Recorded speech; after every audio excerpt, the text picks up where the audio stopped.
Un gusto para mí, amigos de Más Roberto, conversar con esta amiga. Cada vez que tengo oportunidad, me complace mucho. Es un privilegio que estos medios me han concedido poder sostener con ella una relación afectiva y de cariño y de respeto por muchos años. Miralba está con nosotros aquí en Más Roberto. Hola. Hola. Un gusto, perdón, este nuevo Gozando escenario. detrás de cámara. Sí, este No, nuevo escenario no es el de Más pero Roberto estamos, tradicional.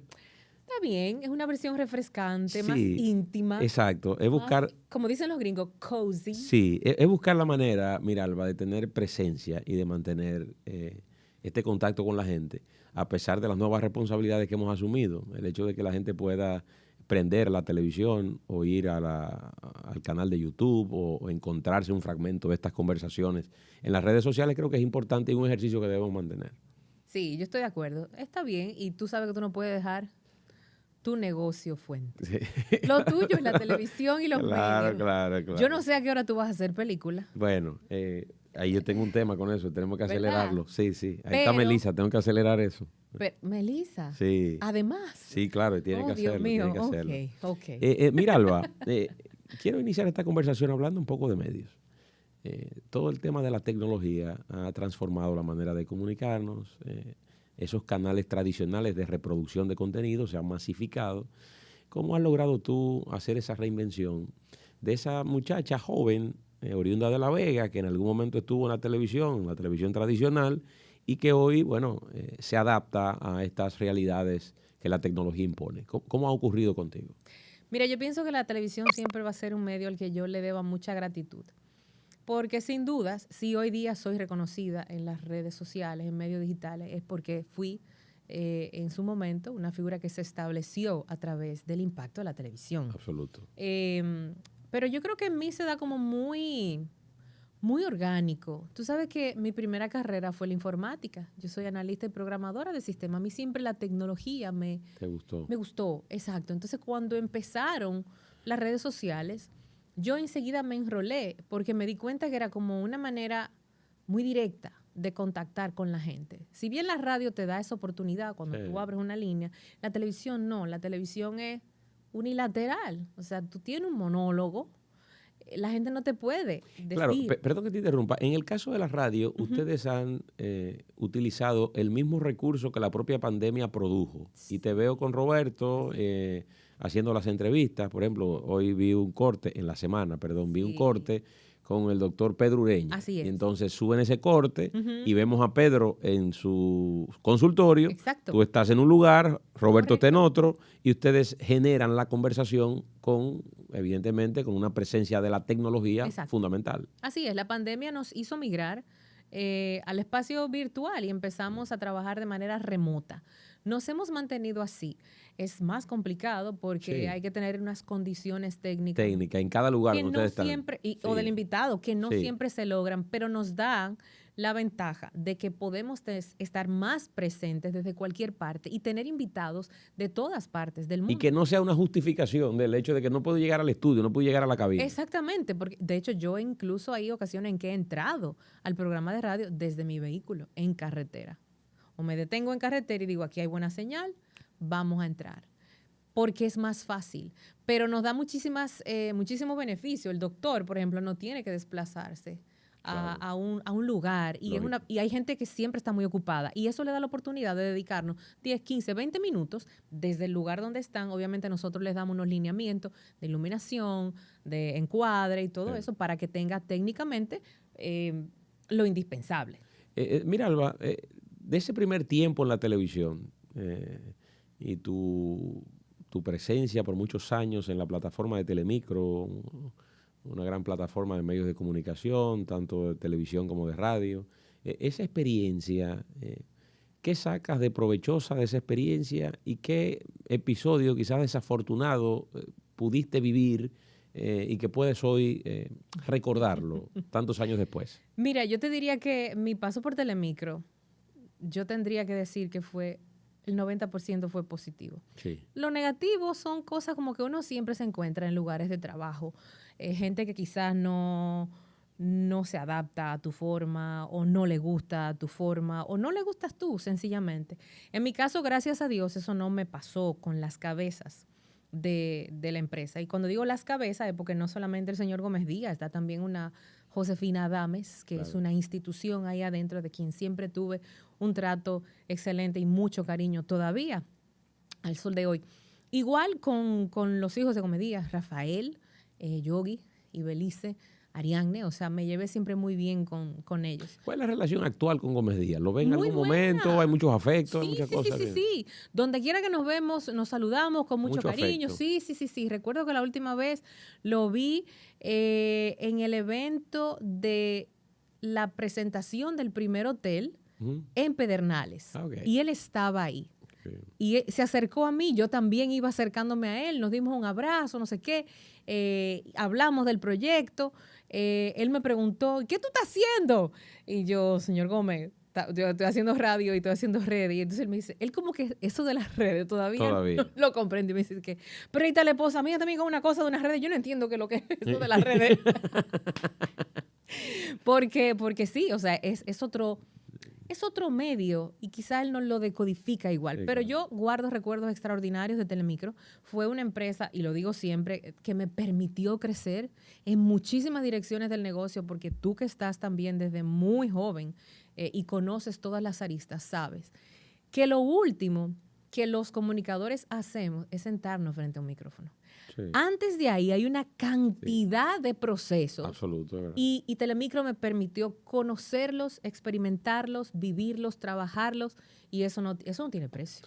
Mira, Alba, yo te veo con mucha regularidad y te doy mucho seguimiento, no solamente a que posteas muchas informaciones, tuiteas muchas informaciones de importancia desde el punto de vista social y político, pero también fijas muchas posiciones que en muchos momentos va contrario al gobierno y en otros momentos contrario a la oposición política.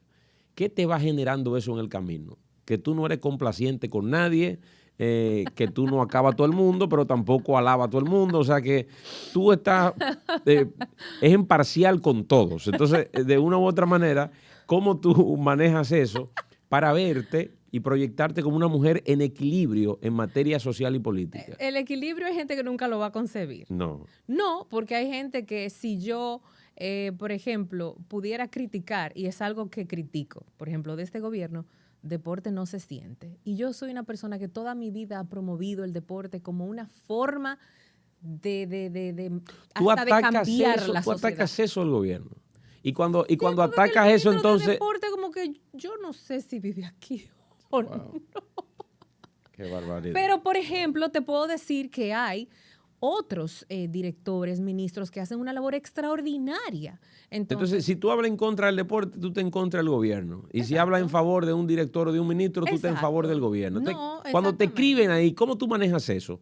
Esa crítica que te hacen, esta gobiernista, o esta está con un partido X. Lo que pasa es que yo me he dado cuenta, incluso hay perfiles que yo los tengo identificados. Okay. Y yo me doy cuenta de que depende lo que yo ponga, esa persona reacciona a favor o en contra. Entonces yo me doy cuenta que su problema no es conmigo. No. Su problema es su interés, su creencia, su postura. Y su problema es con la vida. Sí, probablemente. Entonces, si yo me dejo presionar de eso, yo terminaría no siendo quien yo soy, ni pensando lo que yo pienso. Tú no le coges corte a nadie. Es lo que yo... No. Es que, mira, de hecho, y me pasa con cierta regularidad, si yo digo que, por ejemplo, que no hemos logrado mucho en educación, ¿verdad? Uh-huh. Sale un grupo de gente que dice que es verdad, que esto es un desastre, que la educación no sirve, que esto es un disparate. Pero sale otro grupo que me dice, pero claro, por supuesto que tú vas a decir que no funciona. Eso no lo dijiste tú cuando estaba Danilo. Entonces yo, detalladamente y con toda la alevosía del mundo, va y busca un tuit viejo. Yo sé lo que yo he dicho, es que lo que yo he dicho, lo he dicho siempre. No tiene que ver ni con un partido ni con un gobierno, es mi criterio. Entonces, si yo siento que hay que hacer más por la educación, yo le encontré, yo me recuerdo a un señor que yo le dije, mire, estoy desde el 2011 en esto. Y le subí varios tweets. Y entonces me dijo, pero tú entonces no eras tan enérgica. Oh, Dios mío. Buscándole entonces, siempre una vuelta para el ataque. Claro, pero yo te diría que a mí lo que me da tranquilidad es saber que si yo estoy diciendo algo hoy, es porque antes ya lo sostuve y no vi resultados. Y si hoy yo no veo resultados, yo lo voy a seguir diciendo, reiterando siempre, sin ofensas personales, sin mala palabra ni altisonancia, porque no hay que llegar ahí. Uno puede decir de todo sin faltar el respeto. Pero yo no le cojo corte así mismo, yo no me mortifico.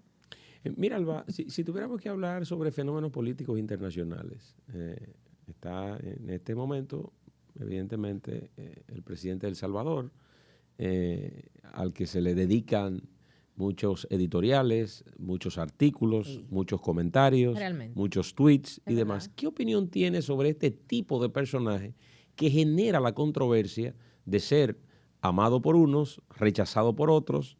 Y figuras como Bukele, bueno, puedo mencionar también el expresidente norteamericano Donald Trump, que es un hombre que cuando ejerce la función de un líder político o ejerce la calidad de un aspirante nuevamente a la Casa Blanca, pues evidentemente cada una de sus declaraciones genera un mar de controversias. ¿Qué opinión tienes tú sobre ese tipo de políticos que ya pululan en el escenario internacional? Yo pienso que todos los líderes políticos y hasta líderes de opinión generan opiniones a favor y opiniones en contra. En el caso de Bukele, yo pienso que Bukele es un muy reconocido outsider, porque todo el mundo sabe, o los que hemos seguido su trayectoria política, sabemos que no viene de hacer vida política muy larga, sino como que de repente se lanzó al ruedo. De hecho, creo que salió hasta por un partido que era como independiente. Sí. Luego, habiendo tenido una experiencia ya en las estructuras tradicionales del Salvador.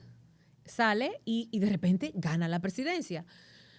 Yo tengo sentimientos encontrados con Bukele porque hay muchas de sus formas que no te gustan. No, porque me dan la sensación como de que en cualquier momento se resbala y cae del lado oscuro. Que para mí el lado oscuro es las dictaduras, las tiranías. ¿Tú sientes que es una dictadura disfrazada lo que él plantea? Un régimen muy autocrático. Es un régimen autocrático. Yo no me atrevería a llamarlo una dictadura, pero también percibo que una parte de la sociedad de El Salvador necesitaba eso. Lo necesitaba. No sé si porque el sistema partidario en ese momento fue muy permisivo con cosas que se salieron después de la mano. Y él llegó como a... Esta semana están votando en El Salvador una reformulación constitucional que él presentó, donde hay una readecuación de muchos espacios de poder, hay una reducción significativa. Por ejemplo, las alcaldías de 262 alcaldías, 44. Y los diputados también. Y los diputados también. Los diputados de 88 creo que a 64. Sí. Entonces, ante una realidad y una situación como esa, ¿tú sientes que hay modelos que son aplicables a la República Dominicana? Mira, yo no sé si exactamente eso que le está haciendo es aplicable aquí, pero yo sí soy de las que entiende que a este país no se le puede agregar un municipio más. Y lo he dicho públicamente. Hay 22 distritos en espera de ser convertidos en municipios. Es que para mí eso es como un absurdo. Un país tan pequeño que pudiera manejarse con menos cantidad de diputados, de senadores, de alcaldes. Yo siento que esas decisiones son más políticas que realmente necesarias para a veces las divisiones territoriales complejizan más el asunto porque hay un componente burocrático ahí que viene asociado a esas divisiones. Y bueno, también está la idiosincrasia dominicana, donde cada quien se siente dueño de su parcela y cacique de la zona en donde está, y eso también a la larga creo que puede generar situaciones, porque nadie está llamado a permanecer eternamente en un puesto. A una mujer como tú, de tu pensamiento, de tu forma de actuar, de tu manera de desenvolverse, ¿hace causa común con un tipo como Donald Trump, por ejemplo? No hay ningún elemento de Donald Trump que pueda llamar tu atención. Hay cosas... Y si tienes alguna opinión sobre esa presidencia que ejerció entre el 2017 y 2021. Hay cosas que yo le reconozco a Donald Trump, pero hay otras que sencillamente no las comparto. Yo a veces siento que el discurso de Donald Trump es muy... raya en la hipocresía, porque él pide que se hagan cosas que él mismo no ha hecho ni está dispuesto a hacer, ni él ni su entorno. Entonces, por ejemplo, ser tan estricto con el tema de los inmigrantes y llamarle de todo a los latinos, Sí. pero tener a su lado a una mujer extranjera. Es como que, ok. Es un Entonces, contrasentido. exacto, entonces eso como que me llama la atención, porque si tú tienes a tu lado una compañera que llegó de otro lugar y que tuvo que hacer su papel en Estados Unidos, ¿por qué tú hablas tan feo de los mexicanos? Sí. ¿Por qué tú hablas tan feo? Tal vez es porque él sabe lo que provoca Sí. mediáticamente, no porque realmente así él lo Lo piensa. siente. Entonces, por eso siento como que a veces su Que discurso sirve- es más sí. incendiario de Claro. lo que él realmente es. Sí, y que a lo mejor se basa en una estrategia. Bueno, vámonos por aquí, nos vamos con un guión, vamos a ceñirnos al guión, que esto no pueda dar resultados. Probablemente sea eso también, como una manera de justificar lo que hace. Pero para que tú veas, sorprendentemente, una persona tan incendiaria, tan bocona, porque es su estilo, siempre Sí, lo sí, fue, absolutamente. antes de ser Sí, político, así es. siempre fue así. Sí, Mantuvo a raya a Putin. Se mantuvieron los dos a raya. sí, Yo no sé si es porque los dos se perciben muy alfa. parece, Y entonces como que parece. Y se ese nivel de acidez entre ambos. sí, es pues como que entonces yo sé que este es más loco. yo me Los dos mantengo, piensan, sí. yo sé que él es más loco que yo. Entonces, Exacto. Eso en puede buen ser. dominicano. Eso puede En ser. buen dominicano. Mira, Alba, para cerrar este ciclo de conversación alrededor de la política, yo sé que tú tienes mucha esencia y le da mucho seguimiento a la política española. Recientemente, y de manera desafortunada, el partido de gobierno recibió una contundente demostración de desaprobación de parte de la sociedad española con las municipales. Tanto así que el presidente Pedro Sánchez tuvo que, en una conferencia de prensa al día siguiente, adelantar los comicios generales para el mes de julio. Así es. ¿Qué opinión tienes tú sobre los últimos acontecimios de la política española? Yo sé que hay una franja también de los seguidores nuestros, que así como ha seguido el deporte español y otras ramas de la actividad productiva española, y que hay una gran representación en la República Dominicana, pero la política no escapa a este tipo de conversación. ¿Qué opinión tienes sobre estos acontecimientos del PSOE, Pedro Sánchez y bueno, y el PP que ha resurgido en estos últimos procesos? Mira, nosotros conversábamos precisamente en el programa de radio hace unas 2 semanas con Maribel Santos, una dominicana que milita en el PSOE.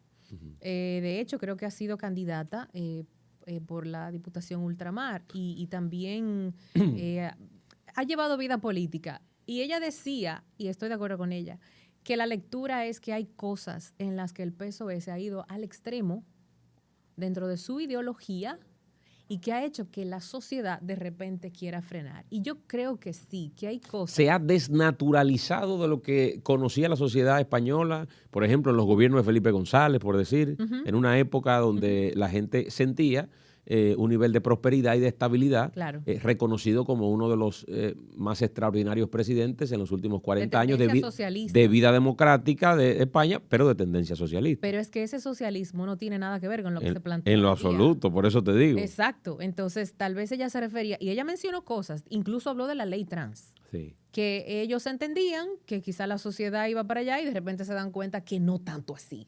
No tan rápido. No tanto así. Entonces, creo que esa es la lectura, que la sociedad española, mira, eso me gusta, y yo creo que República Dominicana está encaminada en ese sentido. Cuando no está de acuerdo con la política que está ejerciendo un partido, lo demuestra en las urnas, lo expresa en las urnas. Y creo que el PSOE tendrá que buscar la manera de reinventarse, de volver a ese socialismo, de un bienestar colectivo. Siempre hay que escuchar a las minorías, pero, cónchale, sacrificar a la mayoría para que la minoría se sienta más cómoda, no sé, es que es un poco antidemocrático. Mira, Alba, llevándote ya al patio y trayéndote aquí a la República Dominicana, yo sé que tu familia, de una u otra manera, tuvo orígenes cerca del profesor Juan Bosch y del PLD. Mira, Alba, ¿se justifica o no se justifica la presencia en la arena política todavía de Danilo Medina como expresidente y de Leonel Fernández?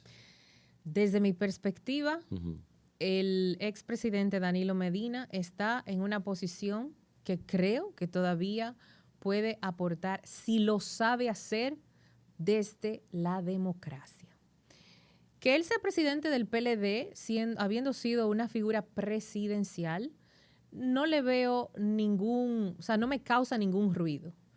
No me gustaría volver a verlo como candidato presidencial. Bueno, no tiene la habilitación para hacerlo, por tanto, ese no es un escenario que se toma en consideración. Pero me gustaría aclararlo para que no se piense que si estoy ponderando sus razones dentro del PLD, es porque quisiera verlo en un periodo presidencial. Ok, no, y entonces si no quiere no. ver a Danilo, ¿quisieras ver a Lionel? Porque debe estar en una situación parecida. No quisieras. No, yo, y lo voy a decir responsablemente en este espacio, y él lo sabe, el profesor Leonel Fernández recibió mi voto 3 veces.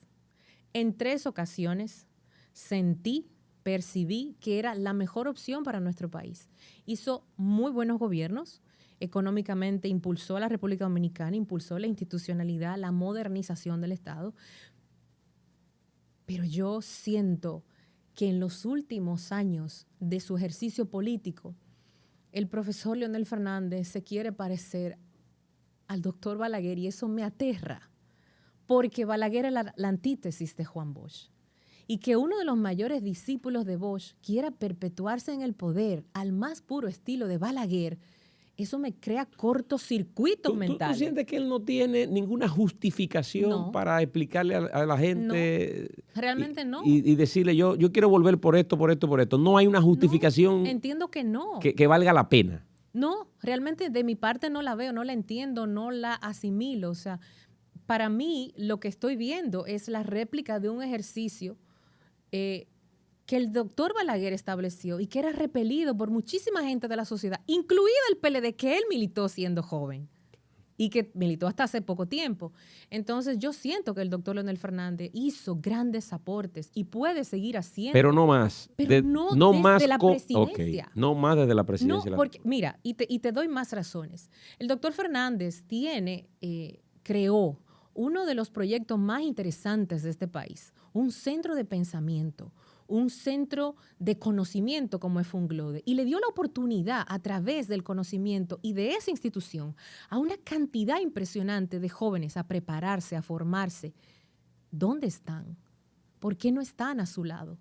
No lo entiendo. ¿Por qué no lo hizo en su partido? ¿Por qué no lo hizo en su partido? Crear las bases para que un nuevo liderazgo político se desarrolle ahí. Los líderes. Te pregunto, ¿por qué? Porque siento. ¿Y por qué no lo hizo? Te pregunto. Porque siento que en un momento de su carrera, él se volcó a las enseñanzas de Balaguer y dejó de lado las de Juan Bosch. Pero igual lo hizo el PLD en su momento. El PLD llegó a un punto que dejó de parecerse a lo que Bosch proponía y a lo que Bosch predicaba. Y Bosch quedó siendo simplemente una figura puesta en una oficina muy bonita, que daba prestigio, pero en la práctica no era lo que realmente el PLD hacía. Y reitero, yo siento que los gobiernos del doctor Fernández y los de Danilo Medina tuvieron muchísimas luces, pero creo que los dos donde fallaron y le fallaron al país fue en el tema de la corrupción y la impunidad. Si el PLD no se desborda de la manera en la que se desbordó en el tema de la corrupción y la hechura a la medida de una justicia que solamente respondía a los ejecutivos que pasaron por ahí, es muy posible que el PLD todavía hubiese sido gobierno.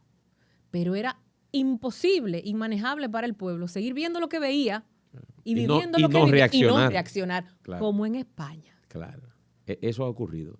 Mira, Alba, todavía no tiene un carácter oficial, pero donde quiera que uno se mueve, hay unos aprestos reeleccionistas. La gente entiende, como el presidente en ejercicio tiene una habilitación constitucional, las encuestas y la gente, el común del pueblo, bueno, se manifiesta de una manera u otra alrededor del tema de la reelección. Pero usted tiene información de primera mano.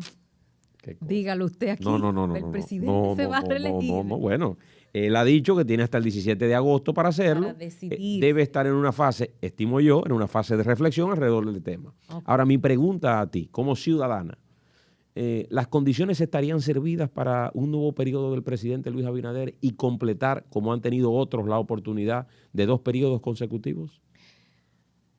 Los 2 temas que más le pesan en contra a Luis Abinader son el costo de la vida, que aún y reconociendo el gran trabajo que ha hecho el Banco Central manejando la economía de este país, sí es cierto que el impacto en la canasta familiar es grande y es fuerte. Y el otro tema es la delincuencia. Creo que no se ha podido dar pie con bola para que la delincuencia tenga realmente un freno. Y a veces me desespera escuchar lo mismo que yo escuchaba cuando el PLD. No, porque la percepción, hermano, no hable así. Que eso mismo decían los PLDistas y la gente se ponía así. Entonces no replique eso. En fin, para mí esos son los 2 temas más delicados de Luis Abinader para una reelección. Eso en el aspecto social. En el aspecto político, en este momento, al día de hoy, con el PLD y la Fuerza del Pueblo distanciados y peleados de la manera en que lo están, con pocas o ninguna posibilidades de ir aliados, Luis tiene el camino libre para reelegirse en primera vuelta sin mucho problema.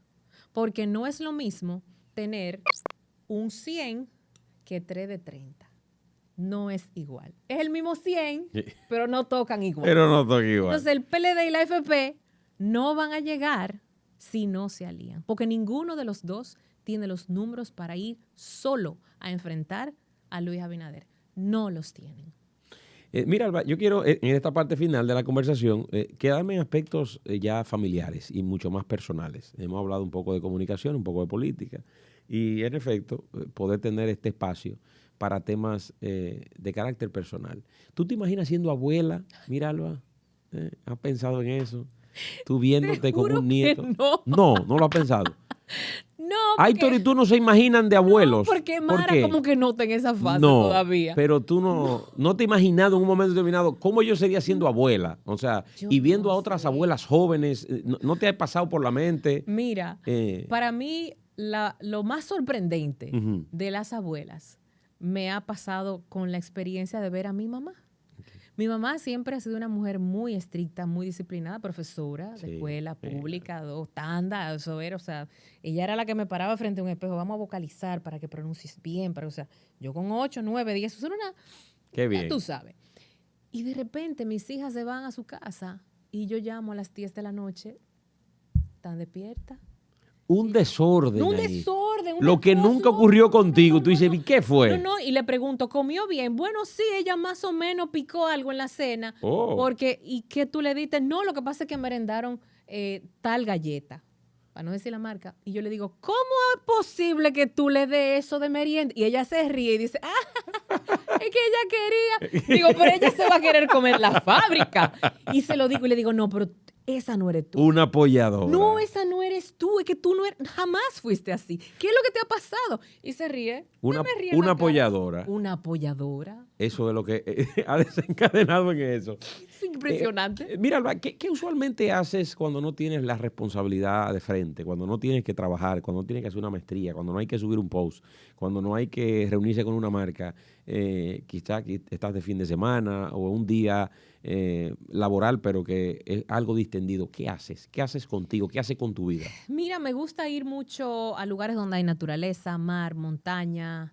Me gusta mucho ver series. En este momento estoy viendo una que se llama The Days, que es la historia del incidente nuclear en Japón después del tsunami. Buenísima. Me gusta leer. Me gusta bailar. Sí. ¿Sí? ¿Bailas? Sí, claro. ¿Y te sacan a bailar? Sí. Claro. Sí. Pero claro que sí, claro que sí. No me digas. ¿Dónde te defiendes mejor en el baile? ¿Con qué género tú sientes que domina? Salsa. Sí, eres bien tropical en ese sentido. Tropicalísima. O sea, y te va bien ahí. Sí, me va bien ahí. Me va bien ahí. ¿Tú sientes? ¿Tú bailas? Sí, yo soy. Por ejemplo, si es de salsa, verdad. pero me dicen Robert la salsa. ¿Qué? Oye, pues eso está regado en la cara. Eso está regado. Regado. No, yo soy un bailarín natural. Pero de concurso, pero de festival. Y que en botella y todo. No, pero de todo eso te lo hago. Y empinadito así. No, eso es completo. Mira, Alba, ser mujer en este tiempo de que todavía tenemos hay algunas restricciones, evidentemente, no como antes. La mujer de hoy día es una mujer mucho más empoderada. Shakira lo recuerda todos los días ahora. Todo este empoderamiento y demás. Pero ¿qué opinión tienes tú sobre la nueva generación de las comunicadoras, la nueva generación de las empresarias, la nueva generación que está en política, la mujer en sentido general y su rol en la sociedad? ¿Qué opinión te merece en estos momentos? Yo pienso que estamos en una época fantástica. Yo no me podría imaginar haber nacido en una época en donde no se me permitiera votar, o no se me permitiera sacar una cuenta de banco a mí sola, o no se me permitiera tener un pasaporte sin que mi marido lo autorice. O sea, claro, no me puedo imaginar viviendo como en un mundo con tantas restricciones. Sé que todavía tenemos algunas restricciones más sociales que legales, porque la norma, muchas veces lo que ha sido norma, permanece más allá de lo que es la ley. Pero yo pienso que a nivel empresarial hemos ganado muchísimo espacio. Hay muchas mujeres haciendo un gran trabajo. Quizá nos falta todavía, fíjate, en el mismo tema de las comunicaciones, no hay una mujer dueña de canal. No hay una mujer al frente de una plataforma digital grande. Quizás Colombia Alcántara es la única que me llega ahora mismo a la cabeza, pero ya luego los demás son hombres. Ella es muy laboriosa. Sí, incansable. Colombia es extraordinaria. A nivel político igual, pienso que hemos ido escalando peldaños, pero todavía nos falta mucho ahí. ¿Qué falta, Miralba? Mira, yo te diría que es que son cosas que están muy ligadas a la misma sociedad. ¿Esta sociedad ya está preparada para tener una presidenta? ¿Sí? ¿Tú entiendes que sí? ¿O todavía falta tiempo? Yo pienso que si aparece la figura correcta, la sociedad no discriminaría por su género. No lo creo. Sí habrá gente que la atacaría. De hecho, todavía hay en este país hombres a los que les cuesta trabajar bajo las órdenes de una mujer. Sí. Y eso es un tema. Pero yo creo que cada vez van a ser menos, cada vez son menos, y la sociedad va aceptando menos ese tipo de cosas. Pero sí creo que en la política nos falta todavía un gran trecho que caminar. Hay muchas viceministras, hay muchas subdirectoras, pero hay muy pocas ministras y muy pocas directoras. Entonces, si vemos la proporción, somos las que más votamos. Claro. Somos las que decidimos las elecciones, pues somos las mayores, somos más. Claro. Pero a los puestos públicos, donde se toman las decisiones, no somos tantas. Creo que ahí nos falta todavía un camino que recorrer, pero eso tiene mucho que ver, como te decía, con la sociedad. Las campañas políticas socialmente para la mujer son más complicadas. O sea, por ejemplo, en tu caso, que estás ahora en una posición que te demanda mucho irte de un lado a otro, aquí, allá. Imagínate por un momento que eso le tocara a Johanna. Habría que volver a reacomodar y reestructurar toda la casa, sí, claro, por el tema de la casa, las niñas. O sea, lógico, hay un esquema diferente. Sí, es un poco más fácil si soy yo. Claro, sí, pero eso es un tema social. No es que la política lo establezca así, es un tema social. Y está también el tema de las apuestas a las candidatas. Porque como se asume que una mujer está supeditada a lo que diga el esposo, pasa un poco como lo que pasaba en la época de mi mamá cuando quería estudiar, que mi abuelo le decía, ¿para qué yo te voy a pagar la universidad si cuando tú te cases todo eso se va a perder? No fue así. Mi mamá fue a la universidad, se graduó y ese dinero no se perdió. Pero pasa un poco lo mismo todavía con la política. Es como que yo voy a invertir en esta candidatura y si esta mujer después el marido recoge y dice que no y se divorcia, o sea, todavía está ese peso social sobre nosotras que no nos deja avanzar como deberíamos. Miralba ha estado con nosotros, señores, en una conversación muy amena de distintos temas. Hemos hablado de la mujer, hemos hablado de la comunicación, hemos hablado de su familia, hemos hablado de la política. Y yo creo que son aspectos que ella en cada una de esas manifestaciones de la vida lo ha manejado muy bien. Te reitero mi cariño, mis afectos. Gracias por este momento tan simpático y también tan acogedor que hemos tenido para sostener este conversatorio. Y a todo el crew que está aquí. Muchas gracias. Muchas gracias a ustedes. Continuamos.